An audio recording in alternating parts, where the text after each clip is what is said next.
Monsieur Bonchot, merci de nous rejoindre sur ce plateau pour suivre en direct l'émission Le Thermomètre de la RDC, émission au cours de laquelle nous allons décortiquer certains sujets d'actualité, à savoir un chef d'entreprise aux arrêts pour soupçon de détournement d'argent destiné à la construction des logements sociaux, scandale à la DGI, une grande mafia organisée qui met en cause le directeur général ad intérim de cette société, et pour finir, le plaidoyer des ONG au président de la République pour la saisie et le gel des avoirs de M. Dan Gertler. Pour en parler, nous recevons plutôt 4 invités sur ce plateau. Il s'agit de M. Diony Kaninda, journaliste indépendant, ami du changement, M. Carlo Koussa, analyste indépendant, Mme Angèle Makombo, présidente nationale de l'IDEC, et M. Walter Boulache, chercheur en philosophie politique. Bonjour, messieurs, dames. Bonjour. Bonjour. Joyeux mercredi. Voilà. Merci. Alors aujourd'hui, nous allons parler détournement, nous allons parler corruption. Bon, jusque-là, on va se poser la question. Je vous poserai la question si ce sont des faits avérés, on ne sait pas. Et nous allons commencer par le premier sujet. Il s'agit de M. Sam Djama, le patron des sociétés Samivo Congo et Ousmane, qui a été interpellé, auditionné, puis placé en détention. Et il est accusé de détournement d'une dizaine de millions de dollars destinés à la construction des logements sociaux qui font partie du programme des 100 jours de Félix Tshisekedi. Alors, la justice de la RDC enfin en marche, direz-vous, M. Kaninda? Moi, je crois que nous sommes dans un moment très important de l'histoire de notre pays parce qu'on a un président qui a battu campagne sur le fond de la lutte contre la corruption, contre la malversation financière, un président qui a battu campagne pour la réinstauration d'un état de droit. Ce qui signifie qu'aujourd'hui, lorsque nous voyons des interpellations, ça ne peut que nous réjouir. Mais ça ne doit pas s'arrêter là, parce que cela a été souhaité de tous les vœux de Congolais et même aussi d'autres partenaires de la RDC. Et qu'aujourd'hui, on attendait des signaux forts dans la gouvernance Tshisekedi pour mettre fin à la gabegie financière, au détournement des deniers publics. On attendait un signal fort. Mais en même temps, il faut considérer que nous sommes dans un contexte de la coalition. Je constate qu'il y a des faits qui apparemment sont avérés, mais vous sentez qu'il y a des pesanteurs quelque part. Des personnes qui veulent protéger d'autres au nom de leurs accointances, au nom de leur rapprochement, au nom de leurs relations politiques, leur appartenance politique.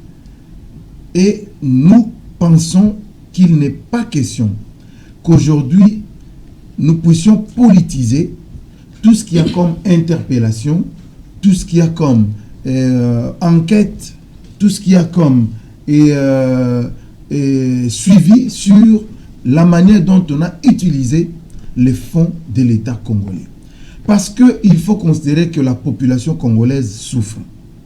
Il y a des gens aujourd'hui qui manquent de quoi se nourrir et pendant ce temps, vous en avez d'autres qui prennent l'argent de l'État et qui vont faire n'importe quoi sur ça sans servir la population congolaise. Et nous croyons qu'il est temps pour que toutes ces personnes répondent de leurs actes devant la justice. Parce qu'il n'y a que la justice qui peut nous dire, jusque-là, ils sont présumés innocents. Il n'y a que la justice qui peut nous dire si effectivement l'argent dont on parle a été viré dans leur compte privé. C'est l'argent qui a servi à leurs intérêts privés au lieu de servir les entreprises qui embauchent des Congolais et qui devaient servir à un travail pour l'amélioration des conditions de vie des Congolais, pour enflouer les caisses de l'État, pour servir les Congolais, mais qui a été détourné pour des fins personnelles. Et ça, nous disons, il faut que ces personnes-là répondent de leurs actes. Mais, j'insiste sur cette question sur tous les plateaux. Ceux qui se seraient rendus coupables d'actes de détournement des deniers publics, ils doivent aller en prison. Mais pas à Makala. Pourquoi pas Makala? Ils doivent aller à Angenga. Ah, les conditions Parce sont que plus à Makala, c'est très proche. Les familles viendront facilement leur rendre visite. Ils viendront leur consoler. Mais à Angenga, ils devront payer les billets d'avion. C'est pourquoi moi, je plaide sur chaque plateau. Si jamais le président peut m'entendre, si jamais le procureur général peut m'entendre, tous les voleurs... Angenga. Pas Moussi, hein? Alors, monsieur Walter, les bruits du couloir disent que c'est une justice qui sanctionne les maîtres d'œuvre, mais pas le maître d'ouvrage. Maître d'œuvre, maître d'ouvrage, mais du moment que c'est à quoi l'argent a été destiné n'a pas été fait, bon, ils sont tous pareils. Alors si on sanctionne plus le maître d'œuvre que le maître d'ouvrage, ça serait quelque part de l'injustice, permettez-moi de dire ça. Parce qu'il faut dire que jusque-là, les responsabilités n'ont pas encore été établies comme il faut. Bon, que les responsabilités soient établies ou pas, je crois que le vrai problème, c'est qu'il faut laisser au temps, il faut laisser à la justice le temps de finir les enquêtes.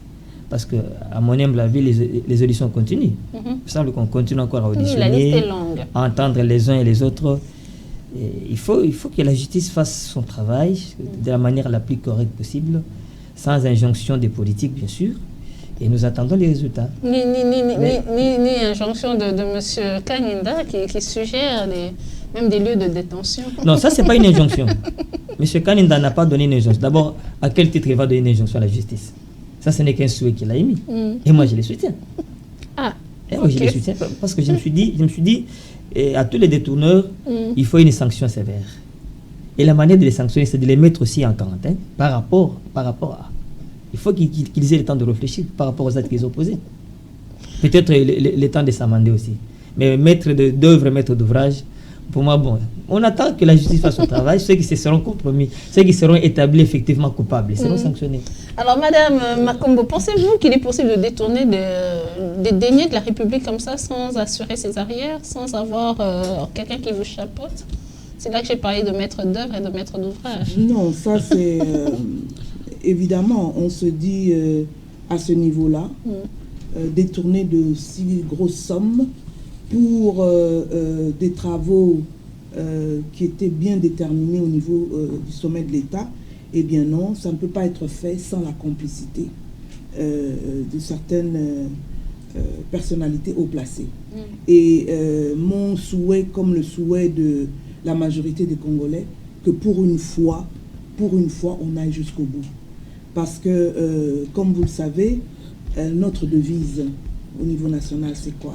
Justice, paix et travail. Mais la justice, pilier de l'état de droit, a toujours été, depuis nos indépendances, le pilier faible. Et le mandat du président Félix Tshisekedi en 2023 sera jugé là-dessus, la justice. Et j'ai eu à faire pas mal de commentaires sur le bilan des 100 jours. J'ai eu à dire que globalement, c'était positif. Mais là où le bas blesse, c'est la justice. La faiblesse de la justice, la corruption. Il s'était engagé à lutter contre cela. Et nous savons bien que c'est cette corruption-là, c'est ce coulage de nos recettes qui font qu'on a un budget maigre qui ne permet pas de faire face à toutes nos obligations. Donc, nous l'attendons là-dessus. Nous attendons un signal fort. Mais en tant que juriste, évidemment, je veux que la présomption d'innocence soit respectée, que les auditions, les jugements soient bien respectés, coordonnés, qu'ils soient sanctionnés. J'irai pas jusqu'à dire, comme M. Kaninda, qu'on les mette dans un isolement total, parce que je crois aussi que la justice doit penser à une forme de réinsertion de tout criminel. Et jeter un criminel loin de tout contact humain, tout contact affectif, tout contact de sa famille n'est pas non plus une bonne chose. Mais en tant que citoyen, en tant qu'étranger, parce que M. Sam Jamal n'est pas congolais, comment est-ce que ça peut se passer? Son pays d'origine ne peut pas demander, son pays ne peut pas demander qu'il soit extradé? Non. S'il a commis normalement, nous l'avons vu dans le passé que effectivement, quand il y a un étranger qui commet une infraction dans notre pays et que l'étranger en question est mis en prison, que souvent les ambassades interviennent, les pays en question interviennent en disant oui parce que ils le disent peut-être pas ouvertement, mais ils sous-entendent que les conditions carcérales sont vraiment ne sont pas bonnes en RDC. Non, il faudrait, si réellement il est jugé coupable, que, je dis bien si, les faits sont avérés, et si la justice congolaise le sanctionne pour autant d'années de privation de liberté, si c'est Makala, il fera Makala. Mais pour avoir été à Makala, visiter des gens qui sont en détention là, effectivement, c'est pas un centre, moi je ne dirais pas seulement pour les... C'est pas un centre de rééducation en fait. Pas du tout, et surtout, c'est un club centre... de vacances. Non, je dirais un centre de magouille.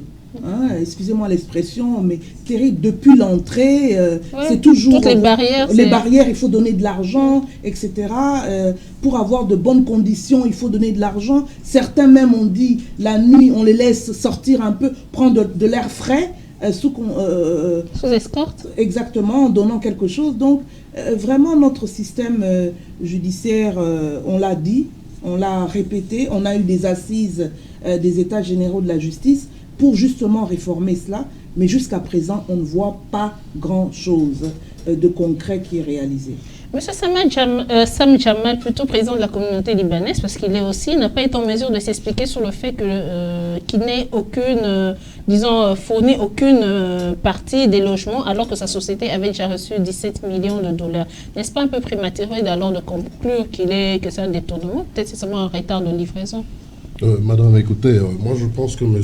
Jamal a été auditionné par les services compétents, et je crois qu'au niveau où nous en sommes, si par exemple il est, comme on le dit, affecté à la prison centrale, c'est-à-dire que ces auditions ont abouti au fait qu'il devrait répondre à la justice congolaise. Donc je ne vois pas pourquoi ici on pourrait inventer une histoire qui n'a pas existé si la justice a des éléments de conviction qui la poussent à incarcérer M. Jamal à la prison centrale de Makala. Je ne vois pas ici. C'est justement ce que nous sommes en train de dire tous les jours. Depuis l'avènement, l'accession du président de la République, Félix Tshisekedi, on ne cesse de parler de la justice et de dire que la justice doit être mise à part comme institution, et on devrait la laisser faire son travail comme il se doit, comme il se devrait. Donc, on estime qu'aujourd'hui, s'il n'y a pas une voix contraire qui se lève à celle de ce que a dit la justice jusqu'à ce point, je conclus que cette justice-là a justement fait son travail, ce travail que nous appelons de tous nos voeux. Donc, moi, je pense que dans le cadre de la lutte contre la corruption, le travail est en train de se faire. Le président de la République, je viens ici paraphraser Madame Makombo, qui a parlé justement des recettes fiscaux et des échappements des capitaux. M. Luzolo Bambi, par exemple, a fait mention en son temps de 15 milliards de dollars qui échappaient chaque année à notre trésor public. Je pense que si la voie de la justice peut nous aider à accéder à ces capitaux et à les retourner dans le trésor public pour aider la population, pour aider le peuple, ce pays qui a déjà tant souffert, je pense que c'est une bonne démarche, et nous appuyons ce genre de démarche, et nous pensons que la liste est encore longue, et nous attendons d'autres noms qui doivent absolument venir répondre à cette justice-là, parce que nous savons qu'il y a eu beaucoup de délits commis dans ce pays, et nous estimons que cela pourra aider le chef de l'État à accomplir sa vision dans le cadre de son premier mandat. Alors jusque-là, ce n'est que des étrangers, Eric Batner, Sam Jamal, on se dit que la liste est longue. Alors dites-moi, ce sont les étrangers qui sont réellement les ennemis de la République? Non, mais il faut considérer d'abord que notre économie est extravertie. c'est que la plupart des secteurs économiques de notre pays est géré ou tenu par des expatriés. Ce qui signifie que lorsque vous allez dans le domaine de construction, par exemple chez nous ici, regardez tous les fournisseurs de matériaux de construction. Pour la plupart, c'est des Indo-Pakistanais, c'est des Libanais. Et à peine vous avez un juif qui fait parler de lui dans tous les domaines de la vie congolaise. Et même lorsque vous parlez des prix aujourd'hui, c'est un seul individu, un Libanais. C'est à peine un autre qui est juif. Il n'y a que eux. Il y a combien de Congolais aujourd'hui qui sont patrons dans l'économie congolaise? Mais qu'est-ce qui se passe alors? Alors, maintenant, ce qui se passe, c'est que on a plus favorisé les expatriés en lieu et place des compatriotes, parce que les expatriés, quand ils viennent, ils sont souples dans les mécanismes de passation des marchés, dans les ententes avec ceux qui doivent donner des marchés, et c'est comme ça qu'ils se retrouvent partout. Parce que lorsque vous regardez ce qui se passe dans ces travaux des sauts de mouton, par exemple, on vous dit, pas les sauts de mouton, mais dans le domaine de construction, l'entreprise comme Saficas a passé 10 ans dans ce pays sans aucun marché. Ok? C'est vrai qu'il y a des étrangers, mais c'était beaucoup plus des Congolais qui étaient là-dedans. Mais l'entreprise n'a pas pu avoir des marchés pendant 10 ans. Tous les marchés étaient confiés aux Chinois. Les marchés de construction. Et à peine à des amis de quelques responsables au niveau de la ville pour ce qui concerne la voirie urbaine, les travaux sur, je ne sais pas moi, l'avenue des Huileries, l'avenue, quelques avenues de la ville de Kinshasa. Mais pour la plupart, les grands travaux étaient confiés aux Chinois et à d'autres. Mais très peu de Congolais avaient des marchés pour pouvoir travailler. Et c'est ce qui fait qu'aujourd'hui, lorsqu'on parle des scandales, c'est beaucoup plus les étrangers qui sont considérés, concernés que les Congolais. Parce que c'est à eux qu'on donnait des marchés. Mais curieusement, dans les travaux des 100 jours, on sent que les Congolais à qui on a confié des travaux, eux aussi ont trempé dans les détournements. C'est pourquoi aujourd'hui, on sent qu'il y a beaucoup d'interpellations au niveau des expatriés, parce que ce sont eux qui avaient le gros de la part de ces marchés-là. C'est tout à fait normal. Mais jusque-là, ils bénéficient encore de la présomption d'innocence, donc nous ne pouvons pas dire qu'effectivement, ils ont détourné. Parce que tenez, à Kinshasa, lorsqu'on regarde les travaux qui ont été exécutés, on se rend compte que ce n'est pas forcément ce qu'on nous dit qui est vrai. On a vu une vidéo, même à part Mandela, il y a par exemple, je ne sais pas si à Pascolo Bitabe, je ne maîtrise pas bien les coins de la Tchangou, les arrêts, je ne maîtrise pas bien, mais il y a un arrêt où il y a un saut de mouton, où on nous a montré une image qui a fait le tour de la toile, et même le tour des médias, où on nous disait qu'il n'y a rien. Il n'y a rien, il n'y a rien. Alors qu'en réalité, il y a un travail qui a été fait là, 30 mètres de profondeur, il y a 24% de travail qui a été exécuté, donc c'est du béton qu'on a coulé là, mais il restait la partie extérieure qui apparemment ne représente pas un si grand travail que le bétonnage qui a été coulé à 30 mètres. Mais on nous a dit qu'il n'y avait rien, on n'a rien fait. Et je me suivais même dans une émission, dans une chaîne concurrente où on parlait, il n'y a rien qui est fait, rien qui est fait. Alors qu'en réalité, il y avait déjà 24% de travail qui a été exécuté. Alors, est-ce que ce que nous on sait, ce qui se dit dans les médias, ce qu'on nous raconte à la cité, c'est vraiment ça la réalité? Parce que lorsque vous regardez par exemple dans les travaux des 100 jours, on nous parle de la construction des maisons.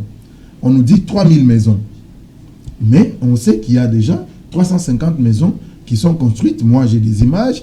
Mais qu'est-ce qui devait être fait qui n'a pas été fait? Ça c'est le travail de la justice. Oui. Mais s'il se trouve que c'est un étranger, c'est à lui qu'on avait confié ce travail et que ça n'a pas été fait, ce n'est pas au nom de son pays que nous, on va refuser de dire la vérité chez nous ou de dire le droit chez nous. Donc, il faut qu'on dise le droit. Et si c'est ici qu'on a commis l'infraction, c'est ici que ces messieurs-là doivent être sanctionnés. Et moi, je plaide, contrairement à mes co-débatteurs qui pensent qu'il faut les aménager un peu. Non, ceux qui sont en Ngenga sont des personnes, sont des humains comme eux. Qui ont peut-être fait il y a deux poids, deux mesures. Oui. J'ai vu au Katanga, on a pris des Katangais, on les a amenés en Ngenga. Oui. Pourquoi pas ne pas amener un Libanais s'il le mérite?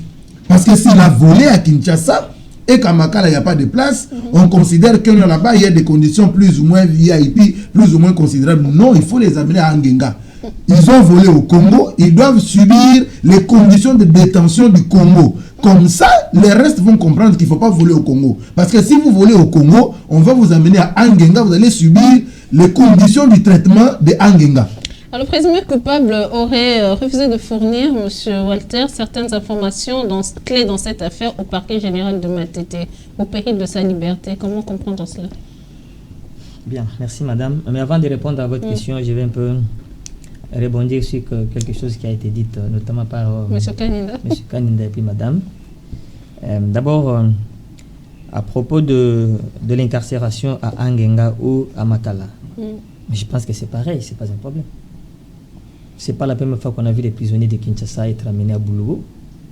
Ceux de Lubumbashi, mon co-débatteur vient de le dire, même des jeunes garçons que j'ai vus sont partis de Lubumbashi vers Angenga, c'est pas un problème. Il y a aussi des gens qui viennent de Kisangani qui sont arrêtés ici, mais qu'on envoie le Zoom. Et on ne sera pas, dans ce cas, le seul pays où les prisonniers sont envahis sur de longues distances. Même aux États-Unis d'Amérique.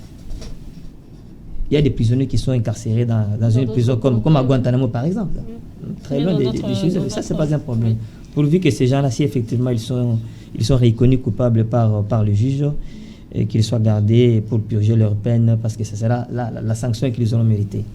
Mais à propos de la manière dont le débat se passe, je commence à avoir peur que les gens pensent que certains étrangers seraient indexés. Et que, curieusement, il s'est fait que parmi les gens qui sont déjà, je ne sais pas, aux arrêts ou tout ça, comment on dit les termes, les termes judiciaires, quoi. Non. Parce qu'ils ne sont pas encore jugés. Oui. Ils n'ont pas encore été déclarés coupables. Garde à vue. Détention préventive. Oui, détention préventive. Hein. Oui, mais ce qui est bizarre au Congo, c'est les termes même que détention, on vous met à Makala. Exactement. Normalement, peut-être qu'il n'y a pas d'endroit. Il faudrait des centres de détention pour justement... Là, c'est un problème d'infrastructure. Oui. Voilà. Pour résidents surveillés. Voilà. En parlant de ceux qui sont, on n'est pas en prison. Oui. En parlant de ceux qui sont en détention, ils ne sont pas en détention parce qu'ils sont justement étrangers, non. Ils y sont parce qu'ils sont des chefs d'entreprise qui n'ont pas pu exécuter les travaux dans le délai et dans les conditions telles que convenues avec les pouvoirs publics. Mais je me dis quand même que tout cela soit généralement des étrangers. Il y a quand même des questions qui méritent d'être posées. Pourquoi il n'y a que des étrangers? Oui, justement, j'ai posé la question quand je parlais du maître d'ouvrage et du maître d'œuvre. Mais dans la tentative... Ce sont des marchés qui ont été passés, non? Oui, dans la tentative de recherche de réponse, nous savons que pour créer une entreprise, il faut d'abord avoir de l'initiative. Ensuite, il faut avoir des moyens de capitaux. Est-ce que les Congolais, ils ont eu des initiatives? Est-ce qu'ils ont eu des capitaux? Et même s'il y avait initiative et capitaux, nous savons dans ces pays comment certaines entreprises ont été créées. Il faut d'abord corrompre. Vous avez votre capital de $5,000, on vous dit, bon, nous prenons d'abord 60%, vous allez investir avec 40%. Il y a beaucoup d'entrepreneurs qui ont fait comme ça. Donc, et peut-être que les amis qui viennent, les Libanais, les autres, peut-être que M. Kaninda l'a frôlé à peine, mais j'aurais aimé qu'il soit un peu plus profond. Il a parlé de la souplesse. Et la souplesse dont il a parlé, je me dis, mais il s'agit de quelle souplesse? Peut-être que ces gens-là ont dansé, comme on dit communément à Kinshasa. Ils sont entrés dans le bain. Donnez-nous autant de pourcents sur votre chiffre d'affaires, comme ça on vous facilite les papiers pour que vous ayez le temps de... Malheureusement, c'est ça qui explique le fait que, entre autres choses bien sûr, qui explique le fait que la plupart des entreprises sont tenues par les étrangers. Donc, si ces gens-là sont en détention aujourd'hui... Qui emploient des Congolais et que des Congolais très mal payés. Malheureusement. S'ils sont en détention, ce n'est pas parce qu'ils sont étrangers, non. Parce que les gens risquent de penser que les Congolais, nous sommes devenus xénophobes. C'est que nous ne sommes pas. Nous sommes l'un des pays les plus hospitaliers de la planète. Mais quand on vient dans un pays, on doit se conformer aux lois et aux règlements de ces pays. Sinon, on se met à dos la justice de ce pays. Et... Pourquoi aurait-il refusé de répondre? Qu'il refuse de répondre... Des informations, disons, des informations clés dans cette affaire. Qu'il ait refusé de donner des informations clés. Si c'est que vous dites, si c'est que vous êtes journaliste, vous êtes très mieux informé plus que nous autres, qu'il ait refusé, alors ça sera très étonnant. Vous avez reçu l'argent de l'État, vous devez réaliser tel travaux, et vous refusez de répondre. D'abord, ça c'est un sabotage. Donc, vous sabotez la justice de ce pays. Ça dépend, c'est des questions qu'on lui a posées. Si on lui a demandé des questions du genre qui a perçu cet argent en dehors de vous. Non, madame, quand nous rentrons dans la supposition, alors nous risquons de désorienter le débat. Nous devions tabler sur des choses évidentes, sur des faits avérés. Mais ce qui est avéré, c'est il aurait ou bien il a refusé de répondre à ces questions. Je me dis quand même que c'est un sabotage. Parce que les faits sont là. Il n'a pas été soupçonné. On dit, par rapport à ceci, donnez-nous les explications par rapport à tel dossier. Que vous refusez de répondre. Ça, c'est un sabotage, de un. Et puis, de deux, il se pourrait qu'il refuse, comme on vient de le frôler, qu'il refuse de citer certains complices qui se trouveraient à une certaine sphère de prise de décision politique dans ce pays. Et en ce moment-là, il s'était. Mais il va se taire pendant combien de temps? Le temps que, on va dire, son complice peut-être le sorte d'affaire. Bon, de toute façon, je suis très heureux que ce soit des dossiers très médiatisés. Je ne pense pas que quelqu'un puisse se tirer d'affaire facilement dans cette histoire. C'est tellement médiatisé, tout le monde en parle, même les petits enfants, ils jouent au ballon sur la pelouse, ils en parlent. Et je crois que c'est les gens qui vont se retrouver là-bas, et ils vont passer un mauvais quart d'heure. Alors madame, comment comprendre ça aussi, le fait de refuser de répondre pendant son audition à certaines informations clés? Moi, je dirais d'abord, soyons patients. Laissons la justice faire son travail, parce que nous n'étions pas là quand on l'a auditionné. Qu'est-ce qu'on lui a posé comme question, comment il a réagi. Soyons un peu patients. Et on connaîtra la vérité. Mais ma supposition, c'est que nous savons comment se passent les passations de marché. Même l'ODEP a eu à dénoncer ces marchés de gré à gré. Donc, si on a bénéficié d'un marché de gré à gré, imaginez-vous bien qu'on va hésiter d'étaler sur la place publique les tenants et les aboutissants. Donc, c'est ça. Mais je voudrais juste revenir sur deux petites choses. Je ne suis pas en train de dire qu'il ne faut pas mettre des criminels dans des prisons lointaines, loin de la capitale. Moi, je mets l'accent sur les conditions. Parce que M. Kaninda a dit à un moment donné qu'ils y aillent, c'est Ngenga. Et comme ça, ils n'auront pas de contact avec leur famille, etc. etc. Non. Ils restent humains, même criminels. Les droits de l'homme vont vous poursuivre. Voilà, même humains, même criminels, ils restent humains.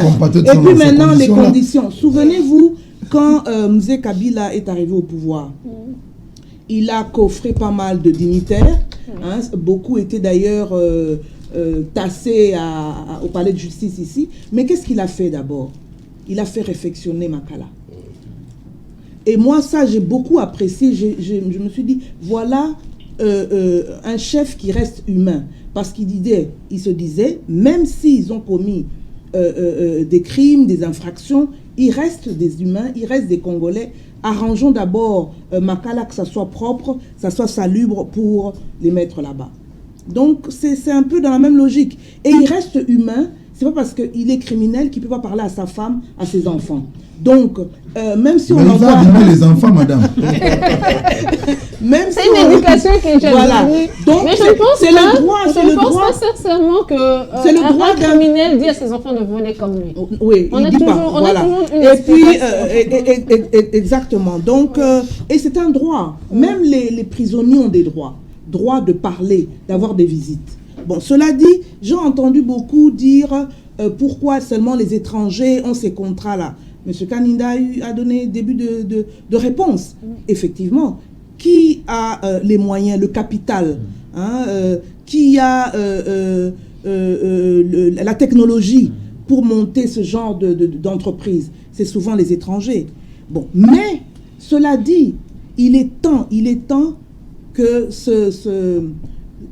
cette recommandation de promouvoir la classe moyenne congolaise ne soit pas seulement un slogan creux. Oui. Hein? Et là, récemment, il y a un exemple flagrant.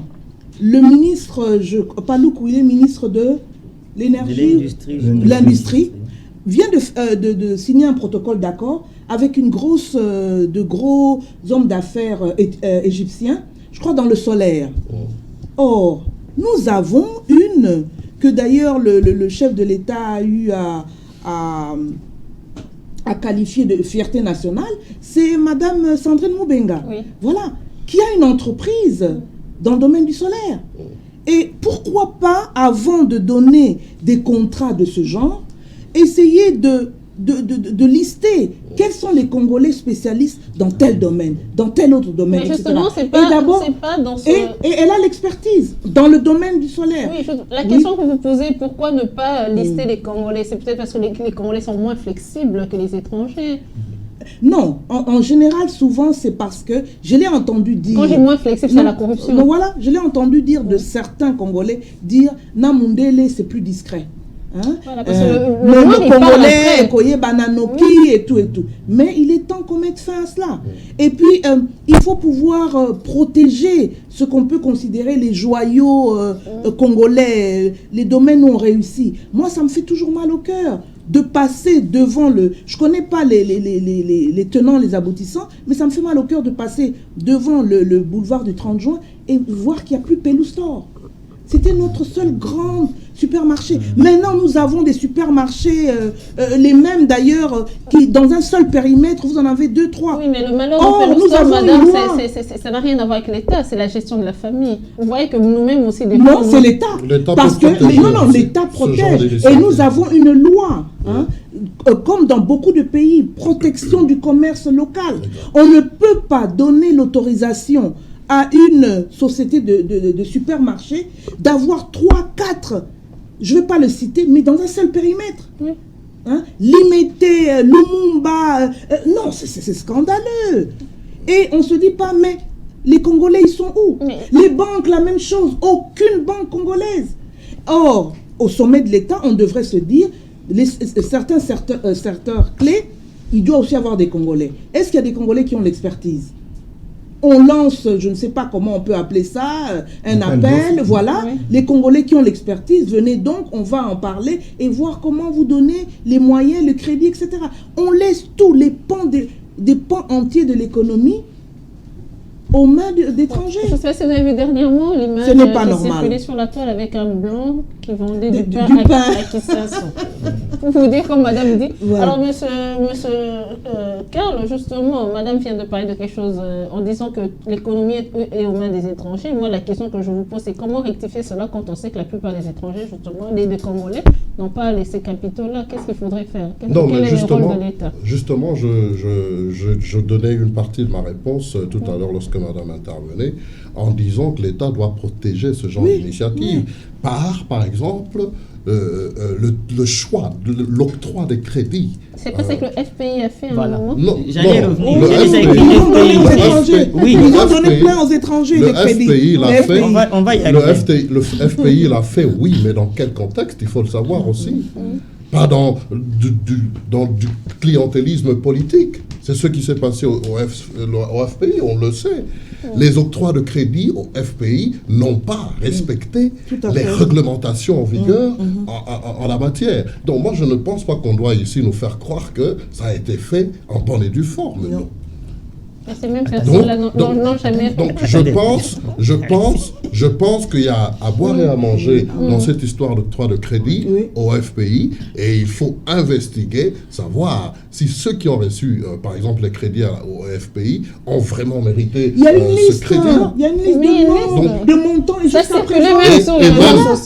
Ils sont insolvables d'ailleurs pour la plupart, et le FPI a dû recourir à des voies plus fortes pour récupérer cet argent. Et il y en a d'ailleurs qui sont allés jusqu'à vendre leur propriété, leur maison et consorts. C'est juste à l'avènement du président Tshisekedi que cela s'est produit. Et on se demande si s'il n'y avait pas cet avènement du président de la République actuelle, si ce mouvement-là allait se produire dans ce sens-là. Donc c'est une grande question. Donc moi je pense qu'il faut des structures de suivi, d'accompagnement et de tout ça qui doivent être mises sur pied pour véritablement faire le travail et avoir des résultats escomptés. Donc moi j'estime que dans ce sens-là, notre pays a beaucoup de choses à faire, a vraiment du pain sur la planche dans le cadre des restructurations, des réorganisations des entités nationales, des entreprises publiques et de ceci ou cela.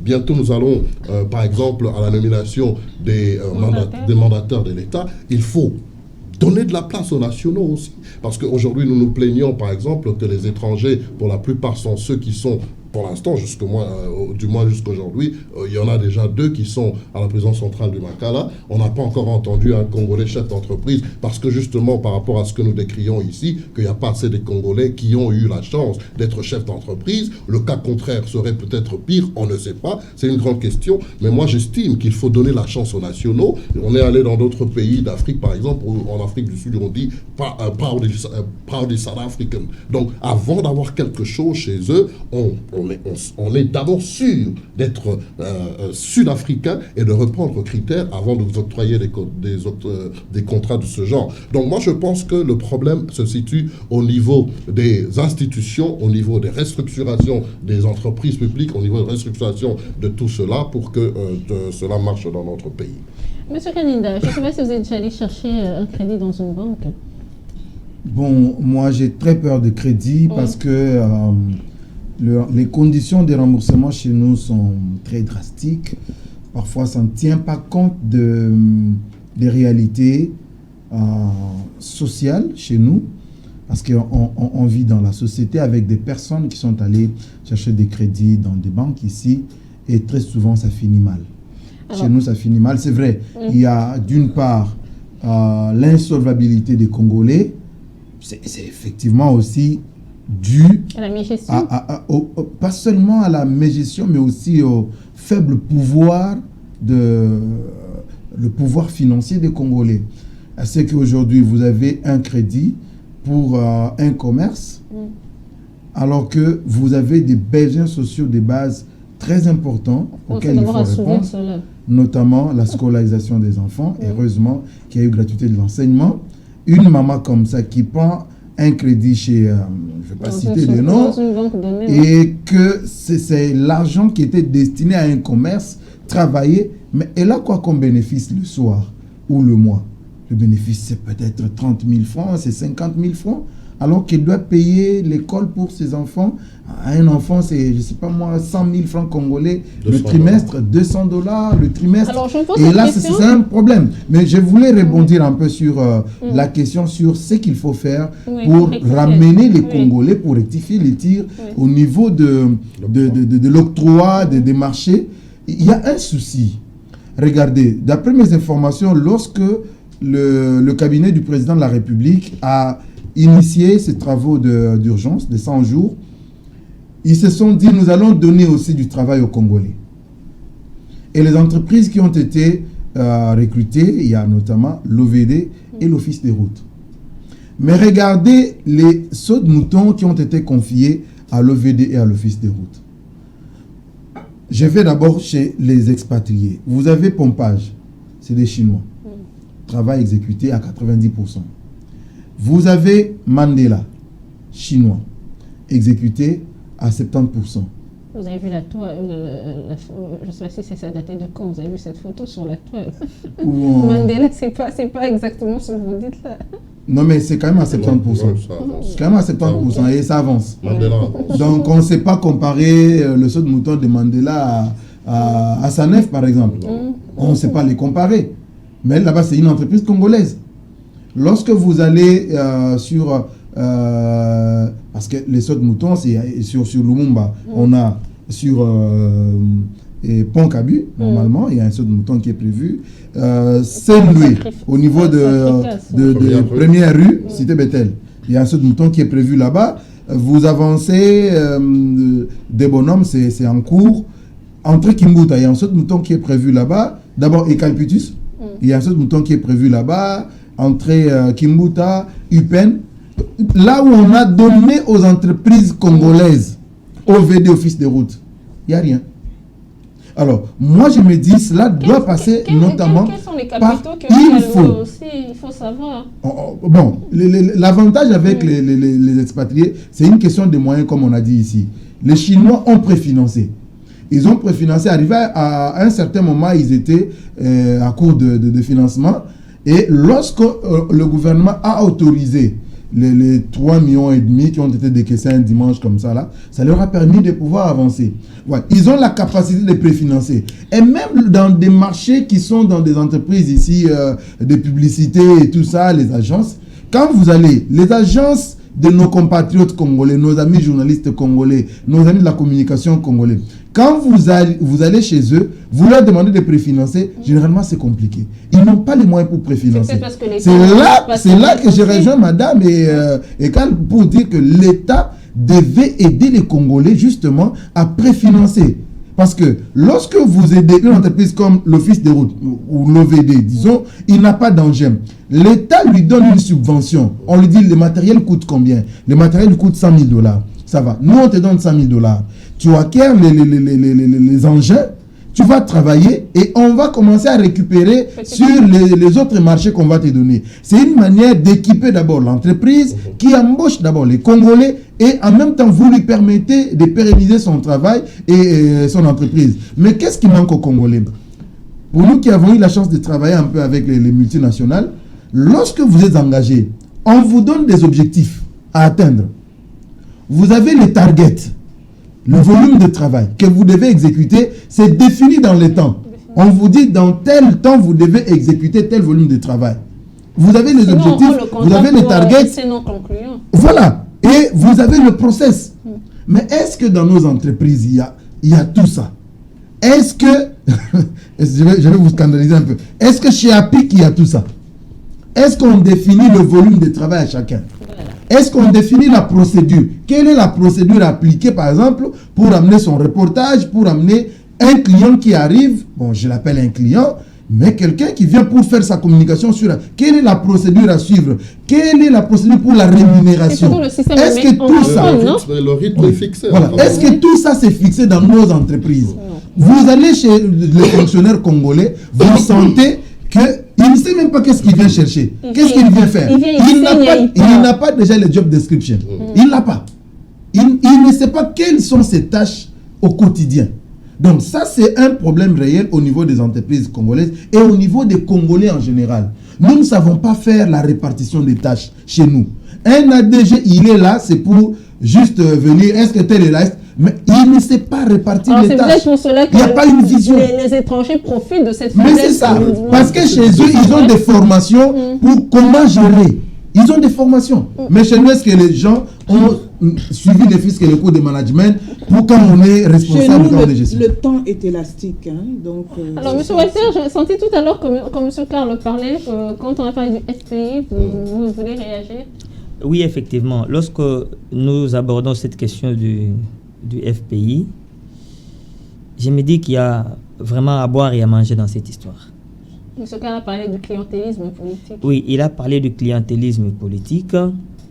Et je me dis que c'est donc une façon, nous-mêmes déjà Congolais, de légitimer le fait que les expatriés soient, dans la majorité des cas, des chefs des grandes entreprises nationales. Parce que nous-mêmes, nous leur offrons malheureusement cette opportunité. Madame a tout à l'heure dit aussi qu'il y a des étrangers qui ont eu droit à des prêts au FPI. Oui. Mais je pense que ces étrangers ont quand même créé leurs entreprises. Comme ils l'ont demandé. Il y a des entreprises qui pilulent ici. Oui, dans la mesure du possible, ils ont été sérieux. Même que ce soit de manière relative ou pas, mais ils ont quand même été sérieux. Mais chez nous, à qui est-ce qu'on a octroyé ces crédits? Ils ont été sérieux, pas dans le fonctionnement, mais peut-être dans la création. Mais ils ont quand même créé des entreprises qui emploient quand même quelques Congolais. Non, pas les Congolais qui sont... Nous, on construit des immeubles. Mais à nous, lorsqu'on a octroyé ces crédits, en Chine, d'abord, on les a octroyés à qui? C'était aux députés, c'était aux sénateurs, c'était aux gouverneurs des provinces, c'était aux ministres, tout ça. Des gens qui gagnent déjà quelque chose et qui n'ont même pas investi. Ils ont construit des immeubles ici à l'intérieur pour... Alors, comment voulez-vous que nous-mêmes, nous prenions déjà au sérieux si nous ne sommes pas à mesure de profiter de telles opportunités pour stabiliser nous-mêmes, nos économies ainsi que nos ménages? Ça, c'est un scandale. Oui, mais tout à l'heure, c'est quand je parlais de la banque, quand je posais la question à M. Kalinda, c'est parce que lorsque vous allez prendre un prêt dans une banque, on vous demande de gager quelque chose. Mais, alors quand vous n'avez pas déjà quelque chose pour gager, ça veut dire que le Congolais va se retrouver toujours dans ce circuit-là, peut-être de prêt dans des microfinances, ou bien peut-être dans les banques Lambert, ce que nous appelons aussi banques Lambert. Oui, je l'ai dit au début. C'est ça que l'économie aussi... Je l'ai dit au début lorsqu'on abordait les cas de Sam Jamal. J'ai dit, est-ce que les Congolais ont des initiatives? Oui, il y a des Congolais qui ont des initiatives, mais combien sont-ils? Est-ce qu'ils ont des capitaux? Et lorsque vous n'avez pas de capitaux, mais quelles que soient les initiatives, quelle que soit votre bonne volonté, vous êtes par terre. Parce qu'il faut il faut réunir suffisamment de conditions pour que vous receviez, pour que vous obteniez un crédit auprès d'une banque. Et si vous n'avez pas quelque chose à gager, on est par terre. Et le problème est parti de très loin. Lorsque j'ai entendu tous mes co-débatteurs parler, je me suis dit, finalement, nous sommes dans une forêt où on risque de ne pas sortir. Le problème est très profond, le mal est très profond et il vient de très loin. Parce que dans ces pays, on n'a pas jusqu'à là une classe moyenne. Les écarts sont très grands. Il y a déjà, la classe la plus pauvre, ainsi qu'il y a des nobles qui sont là au-dessus, mais il n'y a pas de classe moyenne. Le président Félix Tshisekedi dit c'est bas pour l'émergence d'une classe moyenne dans ces pays. Que Dieu l'entende depuis qu'il réussisse. Sinon, les mêmes choses doivent partir. Alors, je finis pour dire que dans tout ça, c'est un problème de mentalité. Je rejoins mon ami Karl, c'est la 4e fois qu'on se retrouve dans une émission sur le même plateau.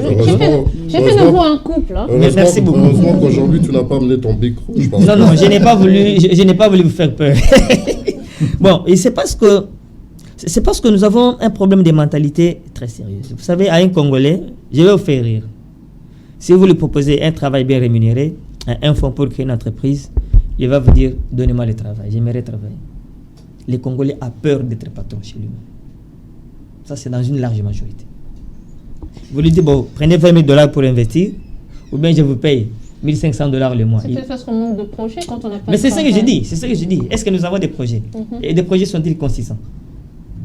C'est un peu ça aussi les problèmes. Vous n'avez pas l'impression que la plupart des projets, surtout pour ceux qui sortent des universités nouvellement, c'est soit faire une cabine téléphonique, soit faire un bar, surtout les bars. C'est pour ça que c'est la raison pour laquelle ça. Madame, ça c'est un défaut d'encadrement. Je crois que le problème se situe au niveau du ministère de l'Intérieur, qui permettez-moi de réagir à chaud. Au niveau du ministère de l'Industrie, il y a un déficit d'encadrement à ce ministère.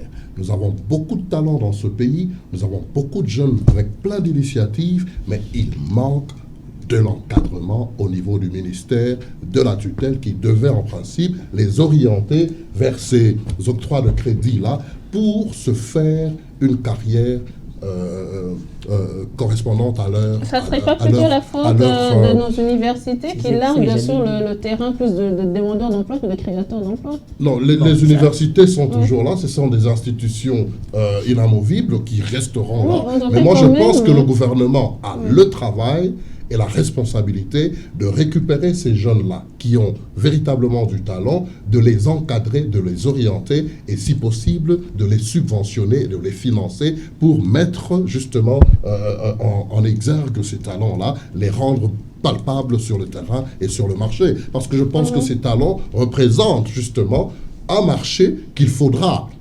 justement exporter, voire même, parce que dans le cadre de la création de la classe moyenne, je pense que ces jeunes sont justement l'élément essentiel à la création de cette classe moyenne. On ne peut pas prétendre ici que dans un pays comme le nôtre, la RDC, dans ses dimensions, nous manquons de talent, nous manquons des jeunes aspirants à réussir dans tel ou tel domaine, et je pense que cette diversité, elle est là dans ce pays, il faut l'identifier, et c'est le ministère qui a le devoir de pouvoir faire ce travail et il ne le fait pas. Juste un élément, madame, si vous permettez. Les projets, bon, je ne sais pas trop ce que nous on appelle projet chez nous. Moi, je crois que les gens... Quand on est assis avec son papier, on écrit, j'aimerais faire ça. Contrairement, ce n'est pas vraiment ça les projets. Les Congolais ont des idées.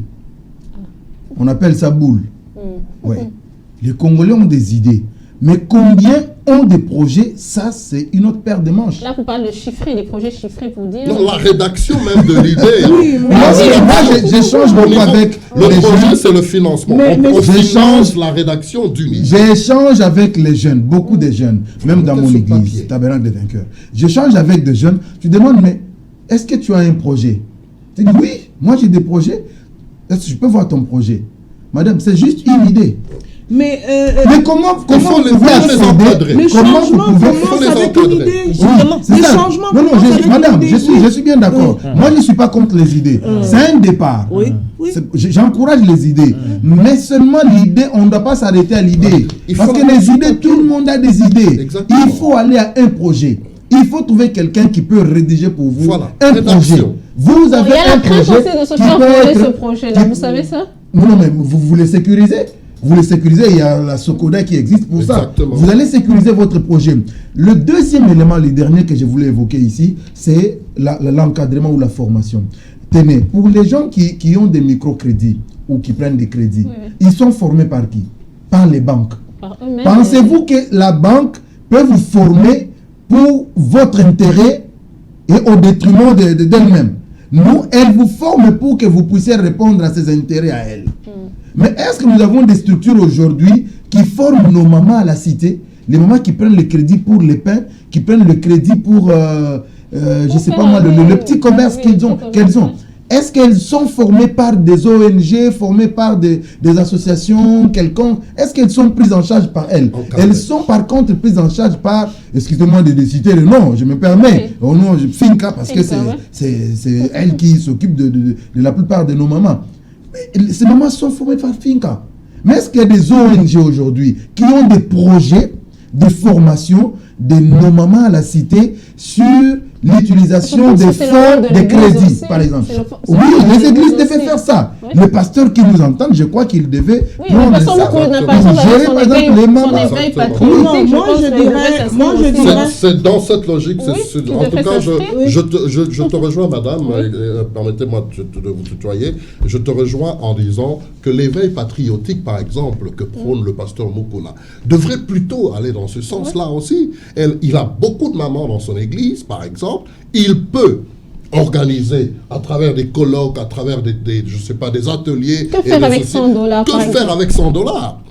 Vous expliquez à cette maman, encadrer cette maman-là financièrement, ce qu'elle peut faire avec de l'argent. Il y a beaucoup de mamans qui ne savent même pas gérer leur propre panier de la ménagère à la maison. Ils ont une ration, par exemple, que le mari laisse pour le mois à $100, mais elle n'arrive jamais au bout de l'autre mois. Mais pendant que ces mêmes $200, parce vous que les il y a donnez... les matangas, Non, parce il y a que les non, maladies, mais justement, les Il y a la belle-sœur. il y a trop d'imprévus. Les priorités ne sont pas inscrites. Voilà. Les priorités ne sont pas inscrites dans cette forme d'aménagement là, et ça pose problème. Donc, et si ce problème commence au niveau, par exemple, de nos foyers, c'est un problème qui se répand très vite au niveau national, parce que la famille étant la cellule de base, le noyau de tout un Donc, pays. quand la personne est DG demain, il sera dans les mêmes conditions. Exactement. Il n'a pas été formé. Alors, monsieur Walter, je sens que vous voulez réagir. Vous êtes contre, apparemment, tout ce qui est en train de Non, je ne suis pas du tout contre. Je ne suis pas du tout contre, mais je vais revenir sur quelque chose en insistant pour dire que dans un projet, nous avons d'abord des idées, ensuite la conception des moyens pour exécuter cette idée. N'en déplaise à M. Kaninda. N'en déplaise à M. Kaninda, c'est ça un projet. Mais nous disons la même chose. Oui. Non, parce que non, à vous entendre parler, vous avez d'abord balayé d'un revers de main tout ce qui est idée. Mais tout doit partir d'une idée. Non, idée, rédaction, et ensuite ça vient. Oui. J'ai dit Tout doit partir. rédaction. Et d'ailleurs, l'idée même, c'est l'étape fondamentale. Quand il n'y a pas d'idée, qu'est-ce que vous voulez qu'on rédige? Tout à fait d'accord. Tout doit Alors, partir quand d'une l'idée, idée. c'est juste Tout de à fait faire, d'accord. quand vous demandez à une jeune fille, parce que moi j'ai eu aussi à parler avec des jeunes filles dans la famille, quand vous lui demandez, bon, tu es là assise, tu ne fais rien, qu'est-ce qui. La terrasse. Oui, parce que le Congolais regarde ce qui Mais va lui de toute façon, il ne faut pas vous moquer d'une telle personne. Voilà. Vous n'allez pas vous moquer d'elle, madame. Non, je ne me moque pas, mais je non, me dis, alors, les j'ai dit terrasses ceci. sont L'initiative- le plus dans cette terrasse-là qui fera une différence avec celle des autres, qui L'initiative permettra aux vient- autres de venir. Ok, c'est ça. Oui, par c'est ça. orientation. C'est ça. La valeur ajoutée. Là, on est tout à fait d'accord. Mais d'abord, tout doit partir d'une idée. Mais cette idée doit maintenant être accompagnée par des gens qui ont une certaine expertise en la matière.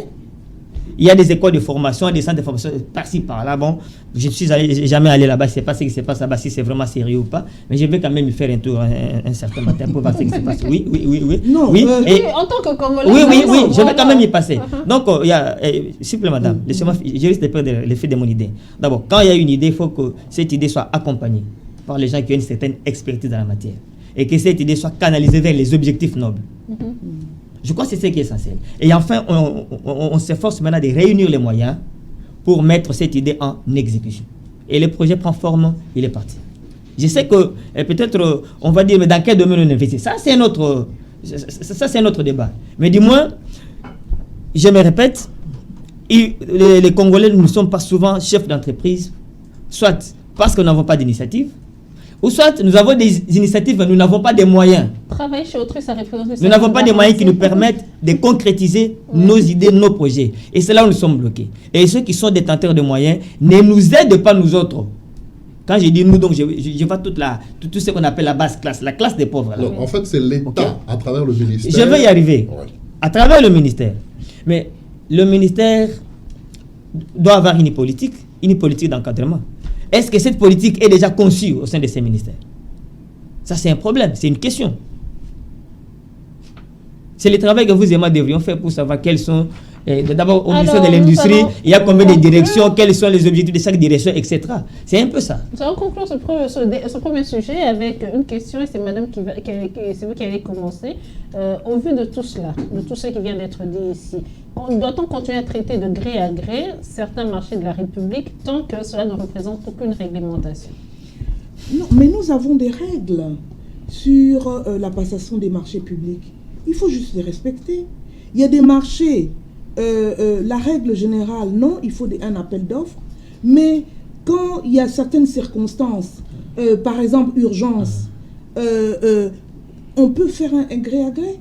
Donc moi je dis que, et d'ailleurs c'est dit souvent, la RDC, nous avons de très beaux textes de loi. Pour ça, ok. Réglementation, ok. Ça va vous étonner de voir d'ailleurs comment certaines réglementations datent de très longtemps. Mais tout simplement, nous n'appliquons pas. Sortons ce document de la passation des marchés publics et appliquons-le. C'est ça c'est par là où on pêche. Et à l'avenir, par exemple, ce scandale des sauts de moutons, je me suis toujours étonnée, je me suis dit, mais comment il n'y a pas eu, par exemple, des inspections hebdomadaires sur le terrain pour voir comment les choses se passaient? Comment cette décision a été prise? Parce que dans des pays organisés, la puissance publique ne se lève pas un matin, dit « je vais faire un saut de mouton ici, là, là, là ». On tient compte aussi des habitants, qu'est-ce qu'ils pensent. Moi, si on m'avait demandé mon avis, et on ne me l'a pas demandé, mais j'ai eu à le dire, il fallait commencer par les routes secondaires. Les routes secondaires, ça nous aurait diminué les embouteillages. Bon, maintenant qu'on s'est lancé dans les sauts de moutons, ok, finissons-les, auditons-les, sanctionnons, et la prochaine fois, ne recommençons pas. Et au quatrième pouvoir que vous êtes, les journalistes, je dis, faites votre travail d'investigation. Le problème au Congo, c'est un scandale surgit. Par exemple, les 15 millions, on en parle, la toile s'enflamme, et puis... Je l'ai toujours dit sur ce plateau, et ça fatigue des fois de parler. Et ça baisse. Et là, par exemple, nous parlons comme ce sujet, par exemple, de M. Sam Jamal, c'était la semaine prochaine, vous verrez le silence plat. Exactement. Est-ce que c'est la justice aussi qui nous aide, nous, à investiguer, journalistes? Je ne pense pas. Donc, il faudra voir où on en est sur cette question, mais non, la tension va baisser, le bruit va... Un autre scandale. Voilà. Un autre scandale, en tout cas, il y a des scandales à répétition, mais il faut continuer à aller jusqu'au fond des choses. Et nous passons à autre chose, et comme on dit, la crise aidant, Banzala, qui cherche, etc. Et nous oublions, nous passons à la chose suivante. Monsieur Kerr. Oui, en fait, moi, j'interviendrai plutôt en revenant sur l'aspect communicationnel. Parce que, parlons des enquêtes, par exemple, comme vient de le dire Mme Makobo ici, que des enquêtes qui commencent, mais qui n'aboutissent jamais. Moi, je pense qu'une enquête, c'est quelque chose qui dit son nom lorsqu'elle commence, mais ne dira jamais son nom à la fin, pendant son exécution. Pendant son cours, dira encore son nom à la fin. Et une enquête ne peut pas donner un délai d'exécution ou de ceci ou de cela. Donc une enquête prend son cours et on attend sa conclusion. Donc la conclusion de certaines enquêtes, on les attend encore dans ce pays. Mais il faudrait communiquer aussi. On sait, justement, je viens là, je vais chuter là. Les enquêtes, on sait quelle enquête a commencé dans ce pays. On sait que ces enquêtes ont pris leur cours, sont en train d'être exécutées, et on sait que ces enquêtes devront finir par être conclues. Parce que c'est justement cela la démarche du président de la République, de rendre justice à ce pays à travers l'aboutissement de ces enquêtes-là. Il en a fait son cheval de bataille à travers la lutte contre la corruption. Moi, je pense que ces enquêtes aboutiront. Nous avons le dossier, par exemple, de l'Antonov. Nous avons le dossier, par exemple... C'est des enquêtes assez délicates. Qui nécessitent une certaine discrétion dans leur exécution, parce que sinon, on risque d'empiéter dans ces enquêtes-là, et ça risque aussi de changer le cours de ces enquêtes-là. Donc moi, je pense qu'une instruction judiciaire, lorsqu'elle a commencé, elle prend son cours. Nous, en tant que citoyens, tout ce que nous avons à souhaiter, c'est que ces enquêtes aboutissent, et nous savons qu'avec monsieur le président Félix-Antoine Tshisekedi, ces enquêtes finiront par aboutir, parce que c'est un légaliste, un formaliste qui tiendra à sa parole, et ces enquêtes aboutiront dans ce pays. J'aimerais ici rebondir pour conclure. Je parlais ici des délais, par exemple, du dossier Saut de Mouton. Je voulais parler de Saut de Mouton. C'est un dossier qui vient à peine d'être élucidé, et c'est un dossier qui prend son cours. Nous avons le devoir en tant que citoyens de laisser à la justice de faire son travail, et les responsables de détournement et de cela si avérés seront traduits à la justice, seront traduits aux instances adéquates pour être sanctionnés. Donc nous n'avons pas ici à empiéter à cette justice pour commencer à faire des conclusions. Oui, mais il faudrait qu'on en parle aussi pour réfléchir, hein? Sinon, si on en parle... Ce que je voulais dire justement, madame, vous m'avez interrompu, pour chuter, je parlais de communication. On a, par exemple, des enquêtes qui ont déjà pris leur cours, des personnes doivent venir aux médias, par exemple, nous donner des comptes rendus, ou si vous voulez, de nous donner des points de vue par rapport à l'évolution ou, par exemple, au positionnement, à la posture de telle ou telle autre enquête. C'est ce qui n'est pas fait dans ce pays. C'est ce qui donne l'impression que les enquêtes commencent, mais n'aboutissent pas. Moi, je pense que les enquêtes commencent, aboutiront avec Félix Tshisekedi, mais ce dont nous avons plus besoin, c'est la communication par rapport à ces enquêtes-là, sur base des éléments que pourront fournir l'autorité judiciaire en place pour communiquer à la population, et ça ferait moins de frustration. Non, mais moi, je crois que nous devons rester positifs, parce que les travaux de 100 jours, ce n'est pas seulement les sauts de moutons.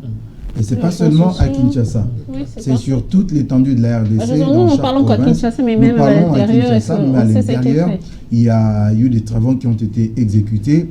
Et lorsque le président dit qu'il est satisfait de ces travaux de 100 jours, il ne voit pas Kinshasa. Il n'est pas le président de la ville de Kinshasa. Il est le président de la République démocratique du Congo. Mais Kinshasa étant le miroir, les Kinois ne voient que ce qui s'est fait à Kinshasa.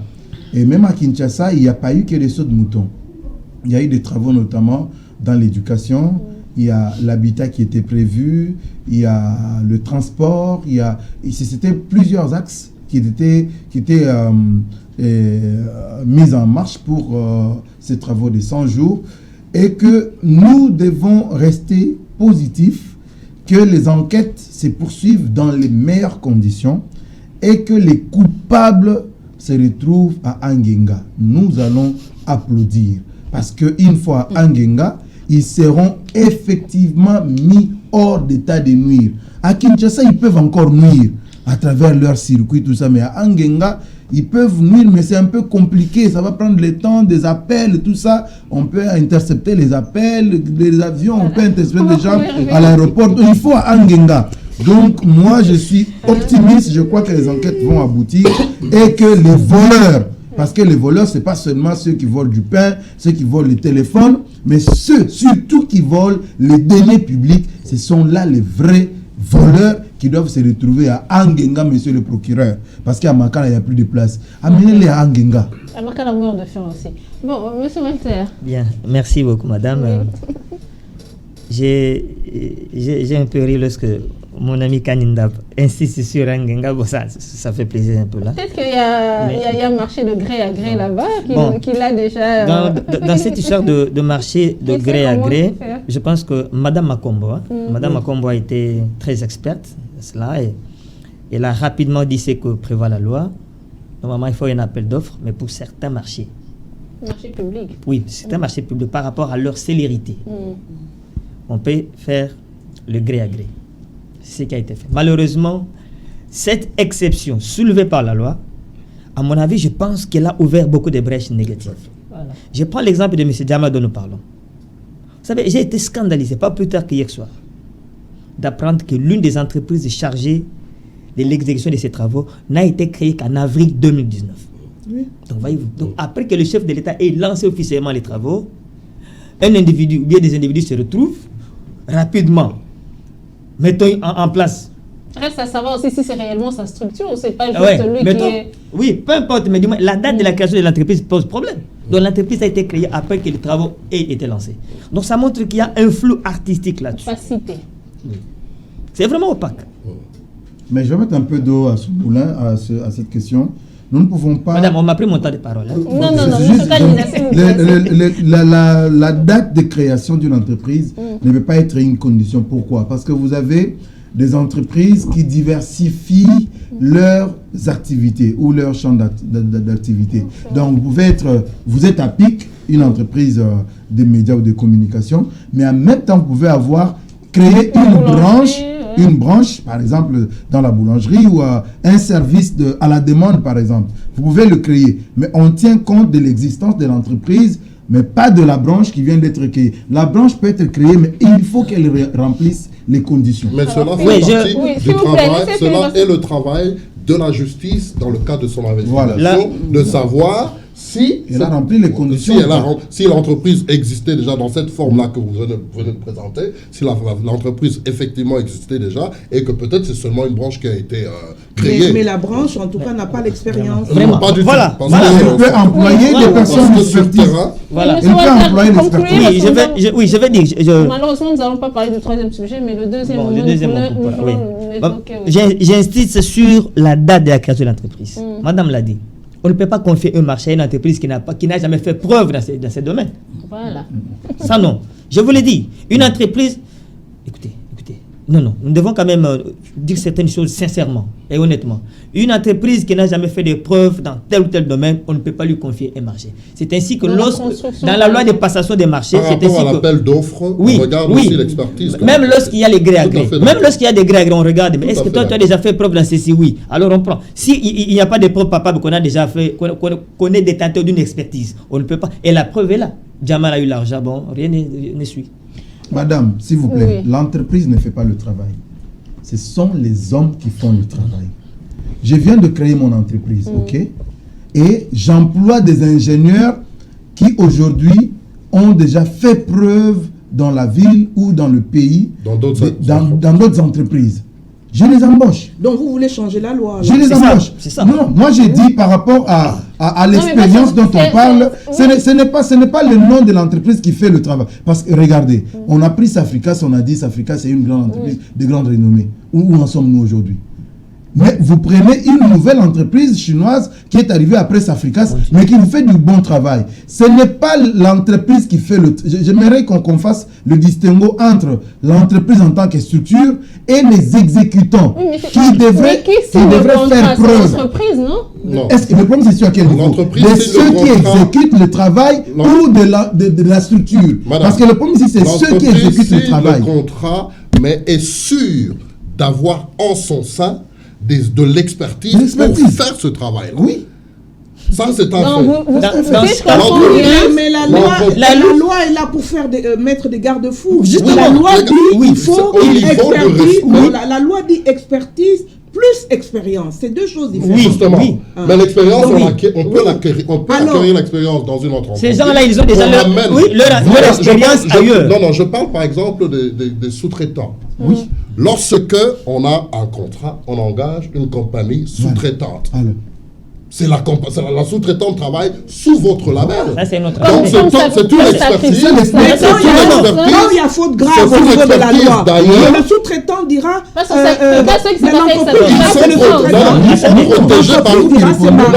Ils sont protégés par une réglementation de l'entreprise qui a signé le contrat. Monsieur Loukoussa, lorsque moi j'ai besoin de vos services, vous êtes chef d'entreprise, moi je vous contacte vous. Oui, bien sûr. Si vous, par rapport à l'exécution des tâches que je vous demande, vous avez besoin de la main-d'œuvre d'une sous-traitance, c'est vous qui parlez avec la sous-traitance, ce n'est pas moi. Exactement. Moi, je ne vois que vous. Oui, et à ce moment-là, qu'est-ce que. Écoutez, lorsque vous me dites que vous êtes capable de faire. Vous n'honorez pas votre contrat là, c'est vous. Mais c'est ça. Non, je prends en charge. Je dis ceci. J'assume toute déficience. Là, je pense que madame et moi, nous sommes dans les bons. Madame et moi, on est dans les bons. Peu importe, s'il vous plaît, monsieur Loukoussa. Oui, peu importe l'expérience que vos ingénieurs ont déjà ailleurs. Mais ce sont des individus. Est-ce que vous les avez déjà mis ensemble pour qu'ils travaillent en musique? Est-ce que vous savez qu'en travaillant ensemble, la mayonnaise va... Mais justement.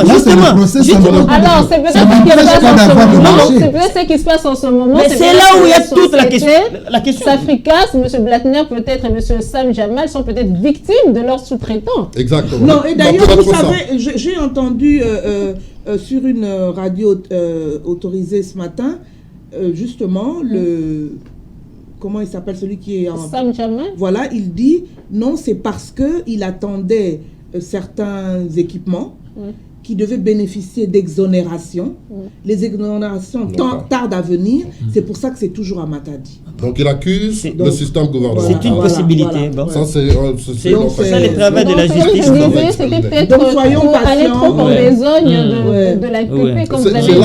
C'est directement mental, alors qu'on aurait pu le mettre en garde à vue. Exactement, une enquête, c'est une enquête. Soyons patients. Alors, peut-on parler de coulage? On ne sait pas encore dans ce dossier dans lequel le nom du directeur général ad intérim de la Direction générale des impôts est cité. Donc, c'est une des principales régies financières.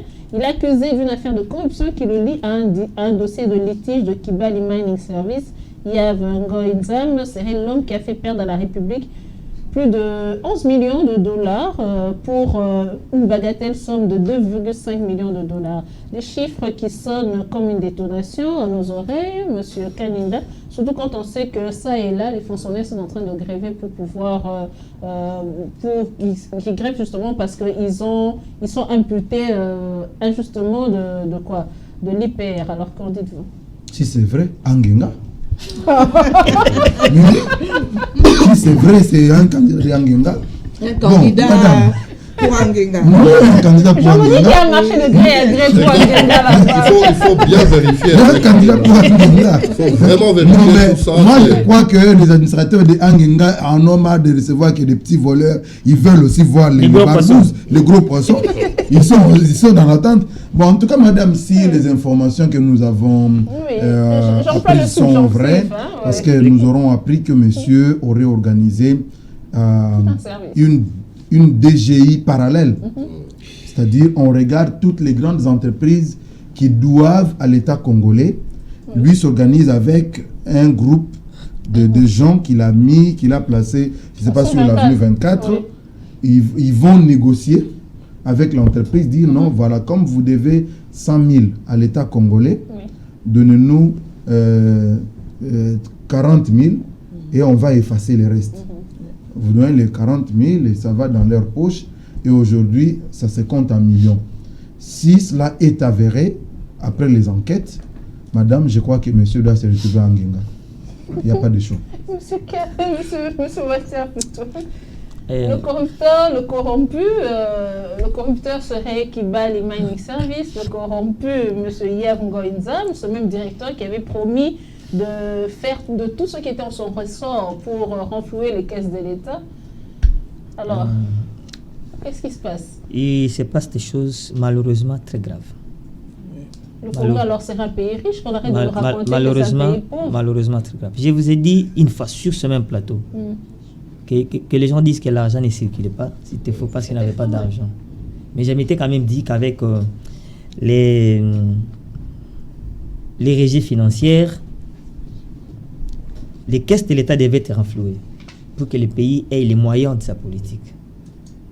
Malheureusement, nous avons comme l'impression que de ces côtés-là, la mayonnaise n'a pas encore pris. Vous savez, aujourd'hui, on est en train de nous dire des choses, les FMI, tout ça. Bon, je veux un peu ouvrir une parenthèse.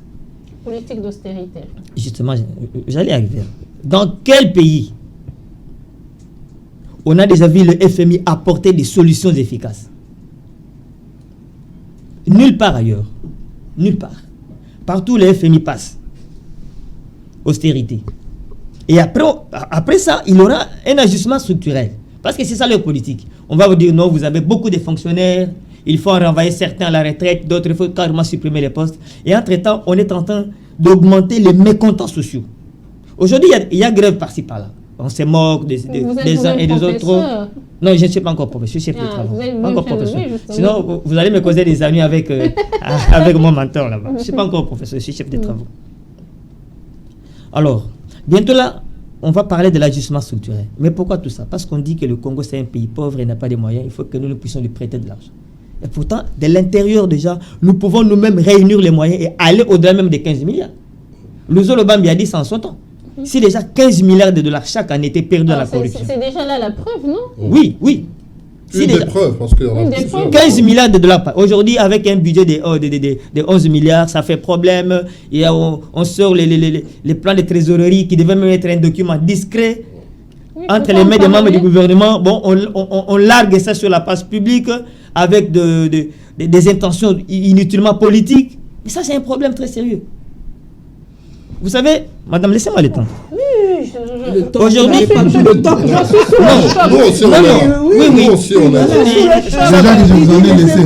Merci Déjà que je beaucoup. vous en ai laissé. Non, merci beaucoup, merci beaucoup. De toute façon, je suis celui qui est le moins parlé depuis que nous sommes là. Ça me rappelle M. Peng.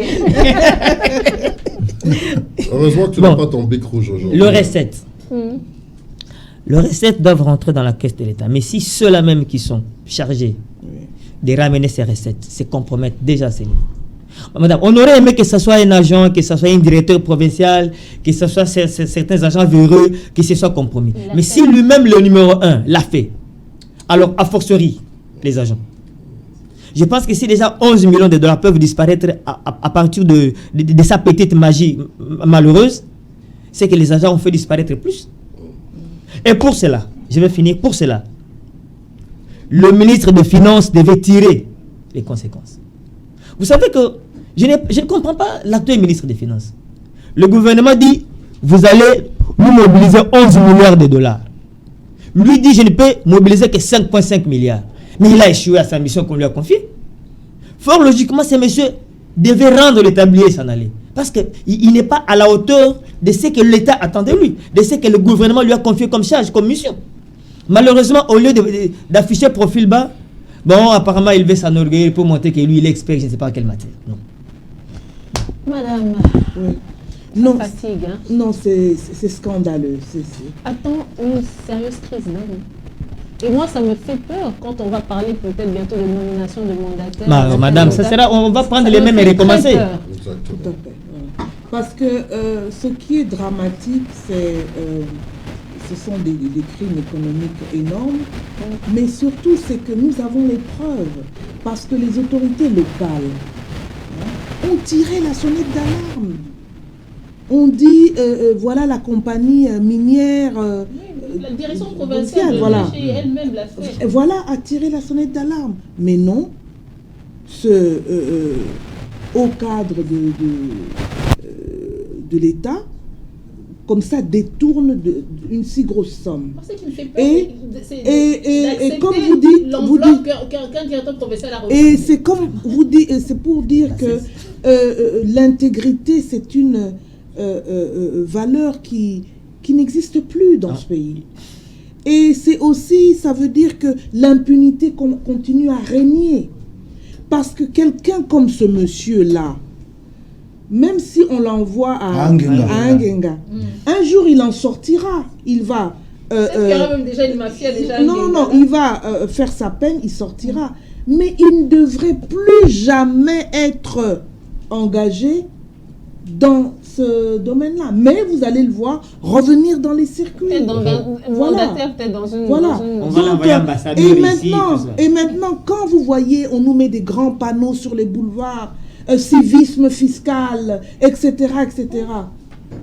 Et qu'on va rançonner les pauvres mamans dans les marchés pour les taxes et tout et tout. Tout ça, c'est de l'argent qui n'entre pas dans les caisses. Exactement. Mais je veux dire par là, il y a des gros poissons qui, eux, détournent des sommes énormes. J'ai des amis qui habitent dans le Bandundu, qui font la route, qui quittent Kinshasa. Le nombre de barrages qu'il y a, qui arrêtent justement les camions de marchandises pour rançonner les gens. Mais ce que les gens payent, les camions payent, ne vont pas dans les caisses de l'État. Mais le coulage des recettes, c'est tous les jours, chaque minute. Donc, mais quand est-ce qu'on va mettre fin à cela?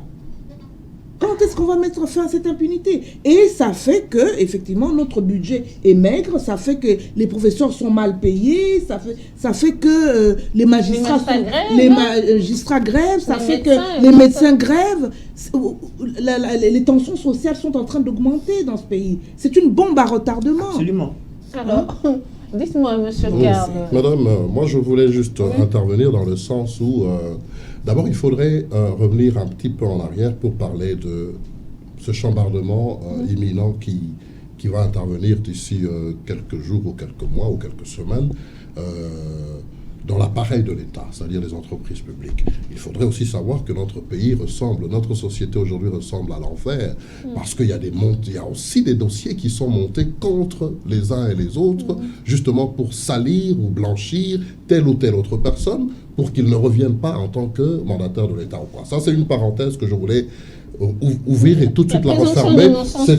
Il y a aussi présomption d'innocence, il faudrait d'abord laisser à la justice de faire son travail. Mais je pense ici qu'il faudrait, madame, dissocier la société civile de notre société politique. C'est un fait. Et si ce pays, les acteurs politiques, ceux qui sont à la tête du pays, par exemple, notamment le président de la République et son gouvernement, n'arrivent pas à faire cette différence entre la société civile et la société politique, on aura toujours ce genre de problème, notamment à la tête des entreprises publiques. Parce que ce n'est pas la méritocratie qui dit son mot, c'est parce qu'on est affilié à un parti politique que, dans le cadre, par exemple, de ce nouveau chambardement qui vient, nous remarquons tout de suite ici le tollé qu'il y a entre les partis de la coalition. Tout le monde se réclame la part du gâteau comme si c'était un butin de guerre.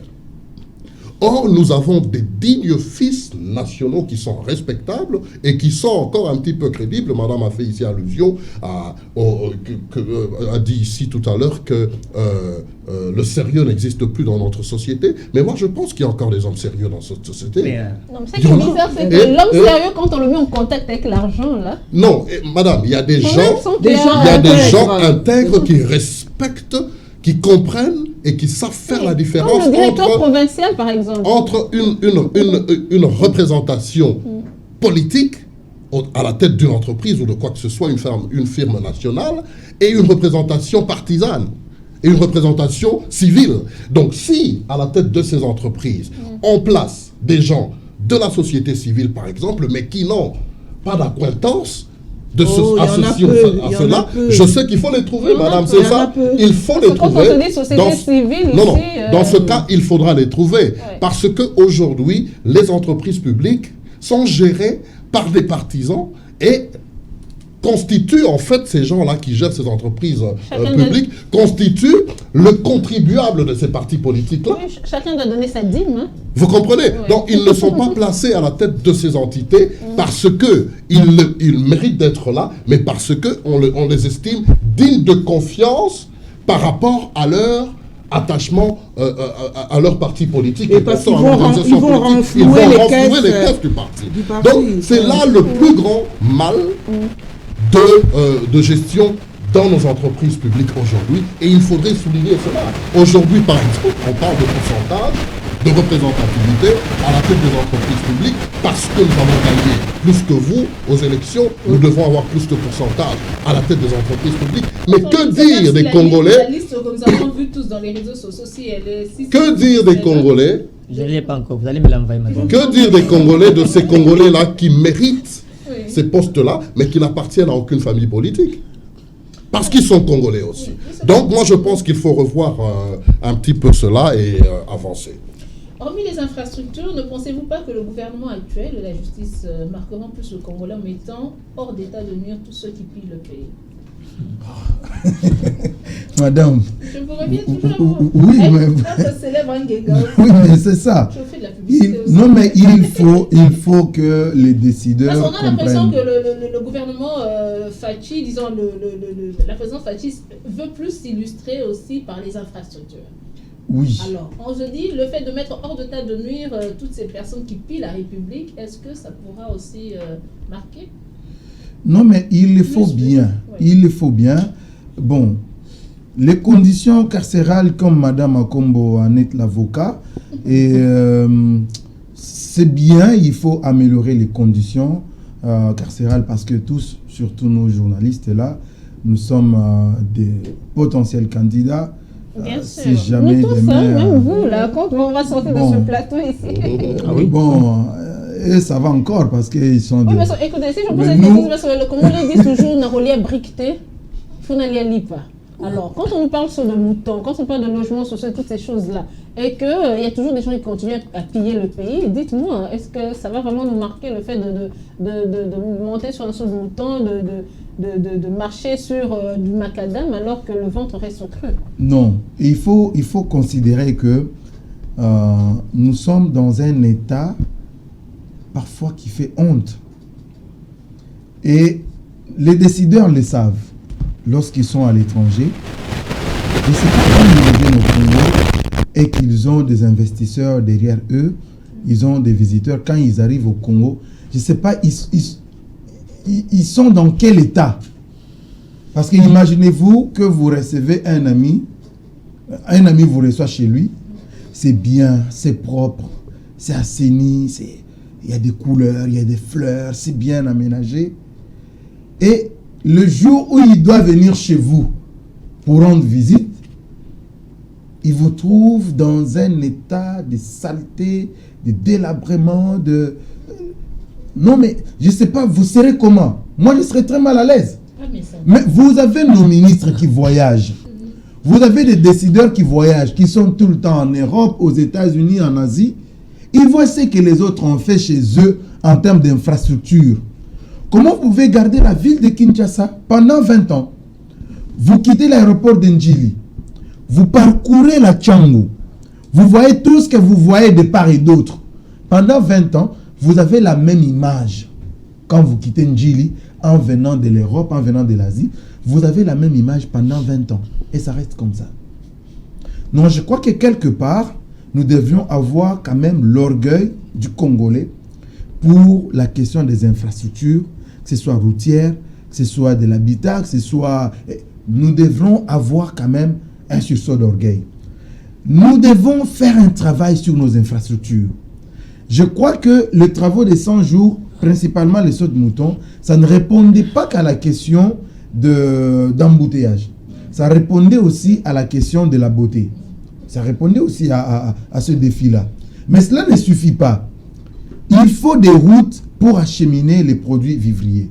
Et ça, c'est les travaux qui ont été exécutés à l'intérieur du pays dans le cadre des travaux des 100 jours. Ça a été fait dans l'intérieur du pays. Mais moi, j'ai toujours demandé, qu'est-ce qui nous empêche d'avoir des bateaux de pêche sur le fleuve Congo, lac Kivu, dans toutes nos rivières où les poissons meurent de vieillesse?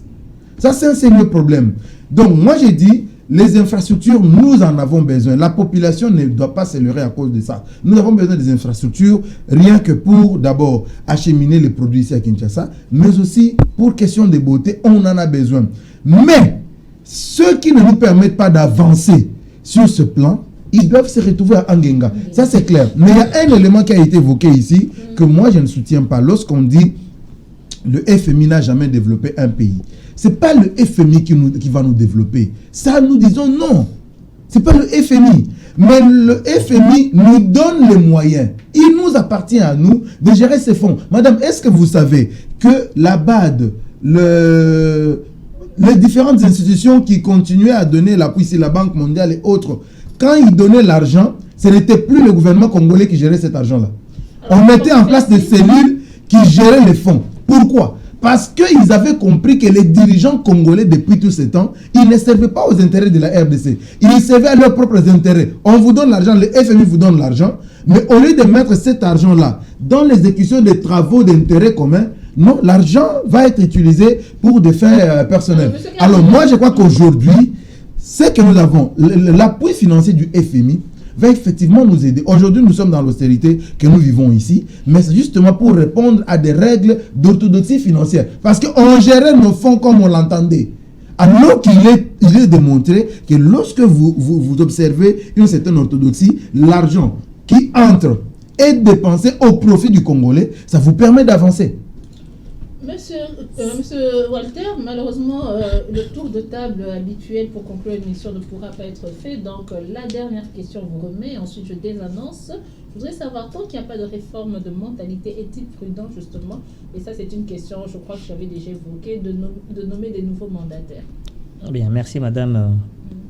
Je me suis toujours demandé si vous n'avez pas jeté un coup d'œil sur mon papier, parce que j'étais en train de parler justement des changements de mentalité. Nous sommes en symbiose. Heureusement, je suis en train de parler des changements de mentalité. Oui. Et le chef de l'État a fait, notamment de la lutte contre la corruption, son cheval de bataille.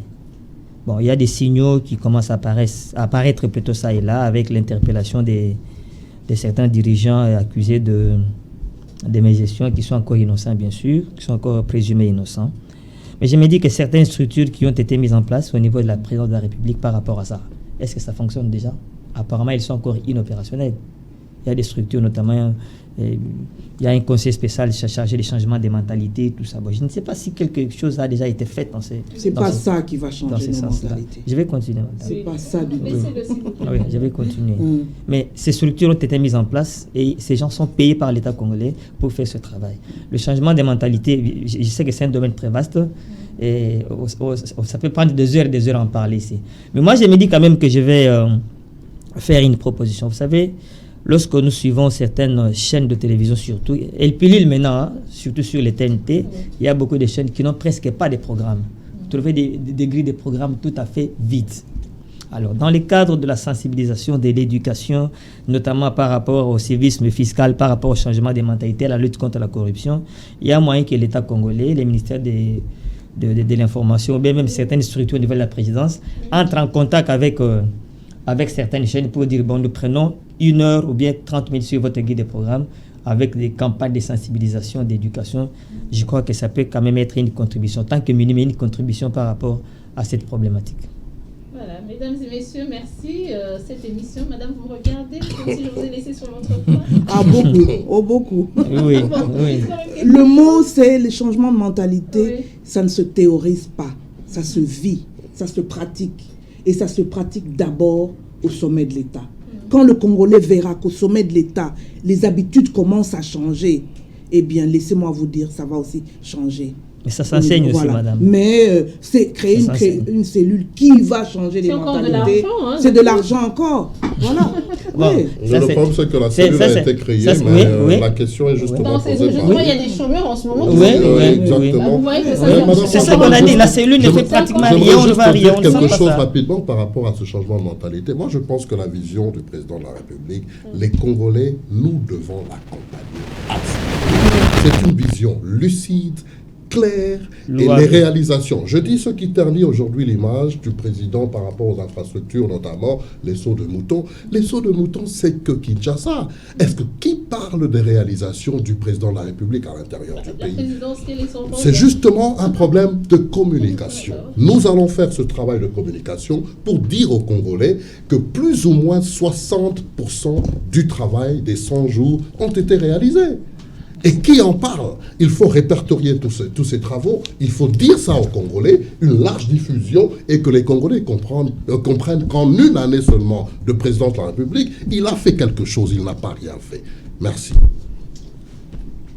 Le changement de mentalité me fait penser à Kimbo Peto. Des grandes pancartes avec la tête de notre gouverneur en bas de la pancarte Bosoto. Mais bravo quand même, au marché, il a ouvert des avenues, il faut que ça se maintienne. faut que ces avenues-là restent comme ça.